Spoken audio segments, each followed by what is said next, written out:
திடீர்னு உங்களெல்லாம் பார்க்கும்போது எனக்கு நான் இதே மாதிரி தான் பள்ளிக்கூடத்தில் உட்காந்து படிச்சுட்டு இருந்தேன். இதே மாதிரி கவர்மெண்ட் பள்ளிக்கூடத்தில் அந்த ஞாபகம் எனக்கு வந்துச்சு.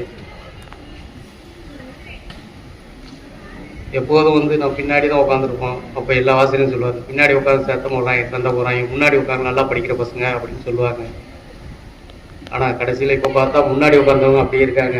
நாங்கள் பின்னாடி உட்காந்துருந்தவங்களாம் நாங்கள் படித்ததும் போயிட்டு மேலே வந்துருக்கோம். அதனால் என்ன படிக்கிறோம் எப்படி படிக்கணும் முக்கியம் கிடையாது. நம்ம படிக்கிறத பயன்படுத்தி மேலே வர பார்க்கணும். அதுதான் இப்போ உள்ள காலத்தில் உள்ள மேலே வர முடியும். அதனால் அனைத்து மாணவ செல்வங்களும் நல்லா படிங்க, நல்லா இருங்க. அப்பா அம்மா சொல்கிறதுக்கு நல்லா இருங்க, நல்லா படிங்க. படிக்கிறத ஆயுதம், அதை பயன்படுத்தினீங்கன்னா நீங்கள் மேலே வரலாம். எங்கள் அப்பா அந்த கடை வச்சுருக்காரு, எங்கள் அப்பா எதை வச்சுருக்காங்க நம்பிக்காதீங்க, நம்புங்க. உங்களை நீங்கள் நம்புங்க, நல்லா போய் வருவீங்க.